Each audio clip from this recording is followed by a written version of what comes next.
Hello, welcome to Time+Tide. Today we are talking about two watches that might have captivated you with their simplicity. We are talking about the Parmigiani Fleurier PF Tonda in 40mm with a thickness of just 7.8mm. And those specs are so important in the way this watch comes together because it is about the comfort of the watch, it is about the quality of the finishings, mixed with, of course, this wonderfully simplistic and yet quite complex dial.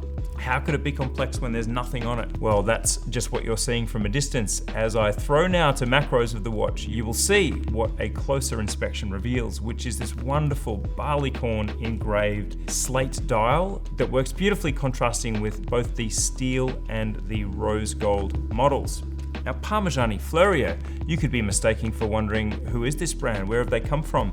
They've been around for 26 years, but the last single year of the brand's life has been by far its most notorious, with a change at the head of the business to Guido Torini, the new CEO.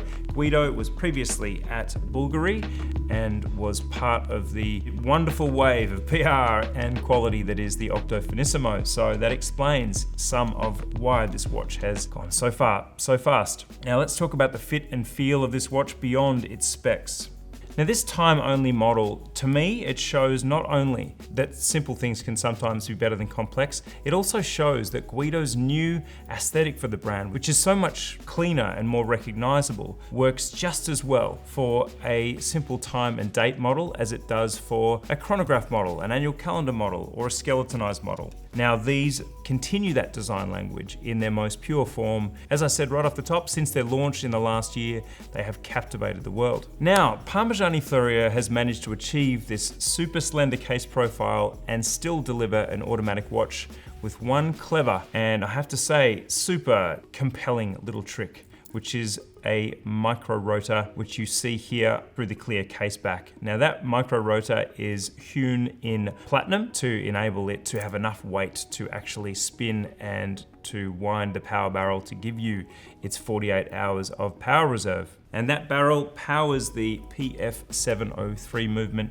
which, as I said, you can see through the clear case back. It has been beautifully decorated with Côte de Genève and with chamfering of the edges, which you can see. This is only a 3mm thick movement, so you really have to look at it from different angles to see just how much work. There's perlage under the Micro-Rotor, there is beautiful engraving and a PF logo on the Micro-Rotor itself. There is a feast of finishings to see as you look at this movement through the case back. Perhaps the most surprising thing about this watch that could be mistaken for a dress watch in most circumstances and lights is that it also has 100 meters of water resistance. And looking at the rest of the features of the watch, we have a delta-shaped handset in open worked gold. We have cropped indices, which barely interrupt that barleycorn dial. And then we have an applied PF logo at 12. Now this new brand, PF, as opposed to the written Parmigiani Fleurier brand, is a mark of Guido Torini's new range. Now this little logo, this abbreviated PF, was found in official documents. It was a custom stamp that was used purely for administrative purposes that Guido decided to have a much more high profile life on the dial of the watch. We have the date recessed under the dial at 6 with a sympathetic date wheel, making it quite surreptitious there. And like I said, we have this, what appears to be a uniformly slate dial with barleycorn engraving at closer inspection. It really is a watch that delivers a lot when you hold it in your hand. And as I said, that 100 meters of water resistance means that what appears to be a dress watch can go just about anywhere with you. What do you think of the new Parmigiani Fleurier? Are you just as excited as we are? This is a brand that has caused many people to take a second look and go and seek out the watches in the metal, which I encourage you to do. Thanks for watching Time+Tide.